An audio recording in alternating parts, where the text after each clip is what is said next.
안녕하세요, 설마입니다. 우리가 지난 시간에 말쓰기준 권리를 배웠어요. 기억나시죠? 말쓰기준 권리란 근저당 또는 가압류당, 그리고 나머지 3, 4, 5번은 아직 우리가 안 배웠습니다. 이제 그건 차근차근 배울 거예요. 말쓰기준 권리에 대한 기본적인 설명, 지난 영상을 참조하시면 되고요. 자, 그러면 우리가 이제 하나는 배웠어. 말쓰기준 권리가 있고, 그 말쓰기준 권리 이하는 소멸이다 배웠습니다. 말쓰기준 권리보다 먼저 들어온 애들은 어떻게 되는 걸까? 그 말쓰기준 권리인 근저당 가압류보다 먼저 오는 권리들이 있을 거 아닙니까?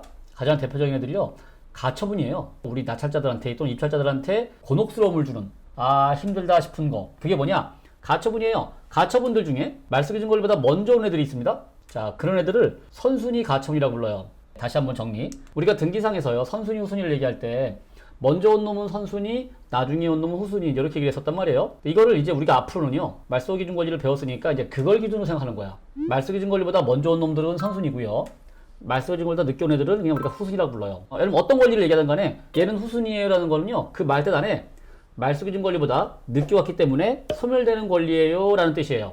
만약에 선순위예요 이러잖아요. 그러면 말소기준 권리보다 먼저 왔기 때문에 낙찰자가 인수하는 그런 권리예요 라는 뜻이에요. 원래 선순위 후순위라는 거는 이게 이제 앞뒤 선후 관계를 얘기하는 건데, 경매를 얘기할 때는요, 선순위다 그러면 말소기준보다 먼저 왔기 때문에 인수되는 권리, 후순위다 말소기준보다 늦게 왔기 때문에 소멸되는 권리, 용어를 정의하고 넘어가겠습니다.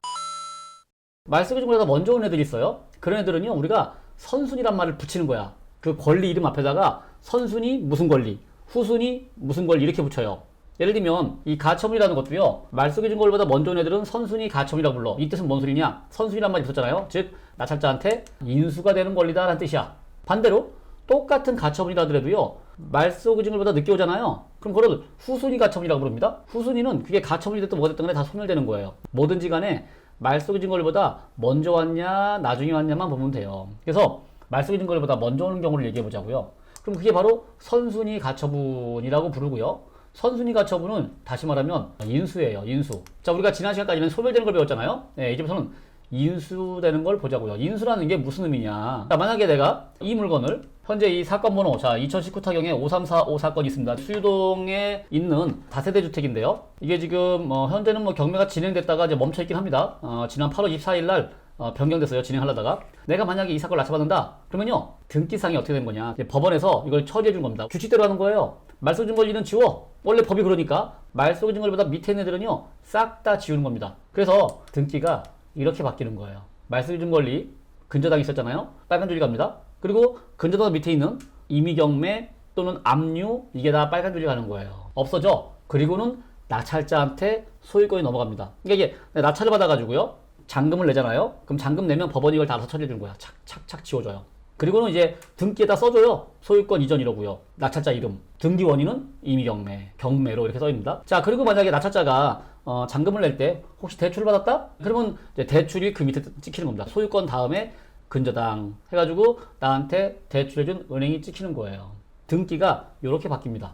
자, 그러면 지금 봐봐요. 법원에서 해준 거는요, 말소기준 권리 그 이하만 지워준 거야. 말소기준 권리 그 위에 있는 가처분은요, 안 지워준 겁니다. 그냥 이렇게 딱 하고 끝난 거예요. 우리가 그래서 선순위를 왜 무서워하느냐? 자, 등기가 이렇게 바뀌었어. 이제 옛날에 소유권자가 누가 있었는데 이번에 내가 낙찰받은 거고요, 그 앞에 있던 건 다 지워줬는데 가처분은 남아있네? 이게 뭐가 문제인 거냐? 내가 이 집을 팔라고 한다 생각해봐요. 팔거나 임대를 놓거나 하려고 해. 그러면 부동산이나 벼룩시장이나 어딘가 내놓겠죠. 자, 그러면 이거는요, 등기를 누군가가 열어보겠죠. 부동산에 내나 중개업소에다가, 그러면 중개사장이 열어볼 거고요. 벼룩시장에 내나요? 그러면 어떤 매수자가 열어볼 거 아닙니까? 등기를 열어보면 저 가처분이 그대로 남아있는 거예요. 한번 볼까요? 내용 읽어보세요. 무시무시하죠. 금지사항. 현재 이게 처분금지 가처분입니다. 가처분은요, 대부분이, 이 부동산에 걸리는 가처분은요, 대부분이 이런 처분금지 가처분입니다. 자, 처분금지 가처분. 딱 금지사항이 써있어요. 매매, 증여, 전세권, 저당권, 임차권의 설정, 기타 일체의 처분 행위를 금지함. 이라고 딱 써있는 거예요. 이게 등기에 남아있는 거야. 그러니, 자, 매수자나 부동산에서 등기를 열어봐요. 이게 떡하니 있네? 이게 있으면요, 가처분이 이렇게 걸려있네요. 저 이거 못 사요. 안 사요. 이렇게 되는 겁니다.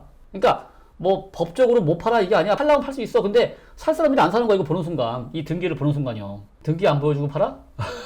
그럴 수 없잖아요. 아니, 누군가가 등기도 안 보고 그냥 무조건 믿을게요 하고 사주면 좋겠는데 그럴 일은 없을 겁니다. 반드시 등기를 확인할 거니까 이래서 안 팔리는 거다. 선순위 가처분이 있으면 이런 얘기인 거예요. 현재 이 사건이 가처분이 있어요. 그럼 어떻게 됩니까? 이 가처분을요, 이제 법원이 안 지어주니까 내가 직접 지어야 돼요. 어떻게 됩니까? 내가 그냥은 못 지우죠. 이거는 가처분권자가 지워줘야 되는 거야. 즉 내가 이 가처분권자를 찾아가가지고요, 내가 나차짠데요, 이거 좀 지어주쇼 라고 부탁을 해야 돼요. 자, 그러면 이 가처분권자, 현재는 주변수협이죠. 주변수협이 나차받고 오셨구나 하고 그냥 지워줄까요? 바로 그 얘기입니다.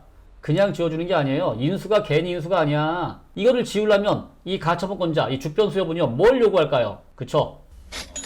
돈을 요구할 겁니다. 얼마를 주쇼. 내가 뭔가 받을 돈이 있어서 가처분 하는 거 아니겠습니까? 그러니까 그 가처분을 지우려면 돈을 주쇼. 그래서 그 얼마냐가 문제인 거야. 바로 인수금액이에요. 이 인수금액이 얼마냐. 내가 얘를 얼마를 주면 이 가처분, 등기에 떠있던 가처분이 지워질 것이냐. 이겁니다. 이런 문제는요, 이 가처분이 얼마인지를 알아야 내가 입찰을 할 수 있는 거야. 모르면 입찰을 못 합니다. 그럼 이런 경우는 그래서 인수금액을 파악해서 그 인수금액만큼 빼자 이런 얘기입니다. 인수금액을 알면 그 금액만큼 빼고 들어가는 거고요. 인수금액을 모르면 못 들어가는 겁니다. 결국 이 물건은요, 입찰하기 전에 먼저 이 가처분권자한테 접촉을 하셔가지고요, 내가 나차받으려고 한다. 얼마면 되겠니? 하고 미리 물어보고 들어가야 됩니다. 그리고요, 미리 물어보고 들어갈 때 어떻게 해야 되느냐? 이런 거 만약 한다면 가처분이나 또는 가등기나 비슷한 얘기인데요. 나 이거 입찰하려고 하는데요, 얼마면 되겠니? 했더니 가처분권자가 또는 선순위 가등기권자가 뭐 5천이면 지워줄게요 이랬어요. 자, 그 말을 믿고 들어갔어. 나찰이 됐어요. 나중에 나차받으면 찾아가가지고요, 내가 지난번에 물어보니까 5천이면 된댔잖아요. 5천 줄 테니까는 지워주세요. 그랬을 때 혹시나 가처분권자가 또는 가등기권자가 누가 내가 5천이래요? 나 그때 1억 5천에 얘기 안 그랬나 내가? 라고 말을 바꿀 수가 있잖아. 이미 나차받았는데 어떡해. 물을 수도 없고. 그래서 어떻게 하는 게 제일 좋냐?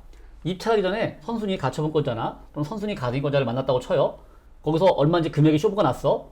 그럼 그 자리에서 그걸 바로 사버리세요. 그냥 그 가처분 또는 가등기를 내가 사. 즉 가처분권자나 가등기권자를 이름을 권리자를 바꿔놓고 그리고 입찰 들어가면 안전한 겁니다. 그 말만 믿고 들어가는 게 아니라 지금 이 사건처럼, 이 사건도 마찬가지예요. 이게 2009 타경의 360 하나 경기도 광주 초월에 있는 아파트인데, 이건 제가 했다는 얘기가 아니고 누군가 이렇게 했더라고요. 가등기가 있었는데 여기 읽어보니까 법원 기록에 써있어요. 가등기는 매수인이 인수함 이라고 써있네. 사놓고 들어갔다 이런 얘기입니다. 그래서 여기 읽어보면 가등기권자가 이해관계인 권리변동 신고 제출이 돼 있다. 즉 이해관계가 바뀌었다 이런 뜻이에요. 이것도 마찬가지거든요. 가압류가 있는데 그 위에 가등기가 있었잖아요. 선순위였던 거야. 입찰하실 분이 이거를 미리 파악하고 권리를 사놓고 들어갔다 이런 얘기입니다. 이런 식으로 접근하면은 그나마 안전하게 할 수 있어요. 근데 저의 그 경매 투자 원칙 중에 하나인데요, 선순위 가처분이나 선순위 가등기나 이런 걸 굳이 찾지 마세요. 생각보다 물건이 많지가 않아요. 실제로 한번 경매 사건을 한번 검색해 볼까? 예를 들면 지금 현재 서울에 진행되는 물건들 중에 전체 물건이 몇 개나 있나 볼게요. 그냥 진행하는 거 앞으로 한 달 동안입니다. 뭐 연립 다세대 500건에 아파트 200건에 막 나와 있잖아요. 이런 것 중에 혹시 선순위 가처분이나 뭐 선순위 가등기 있는 것만 한번 골라볼까요? 몇 개 안 나와. 500개 중에 13건, 뭐 200개 중에 2건 이런 식이에요. 전체 경매 사건의 1, 2%밖에 안 되는 겁니다. 경기도를 한번 볼까요? 경기도에서 전체 경매 사건 한번 볼게요. 뭐 토지가 1000건에 연립 800건에 아파트가 800건이에요. 자, 이 중에 역시 또 선순위 가처분이거나 선순위 가등기인 것만 한번 골라볼게요. 토지 30건, 1000건에서 30건 줄었어. 3%. 아파트도 800건에서 4건은 줄었어. 제가 하고 싶은 말이 뭐냐면요, 경매하다 보면 이제 평범한 물건들은 낙찰이 안 되니까 좀 어려운 걸 해볼까, 뭐 선순위 무슨 또는 저 법정지상권, 유치권 이런 걸 해볼까라는 유혹에 빠지는 경우가 있거든요. 생각보다 물건이 많지가 않아요. 그리고 또 그런 쪽은요, 고수들이 돕니다. 고수들이 물건은 몇 개 없는데 또 거기서 하는 애들은 고수들이야. 거기 가서 박터지게 싸우잖아요. 힘들어. 차라리 물량 많은 평범한 데서 하시자 이런 얘기인 겁니다. 자, 그래서 오늘은 말소기준권리에 대해서 배웠고요. 말소기준권리의 선순위와 후순위의 개념을 정확하게 오늘 정리만 하셔도 됩니다. 자, 오늘 얘기는 여기서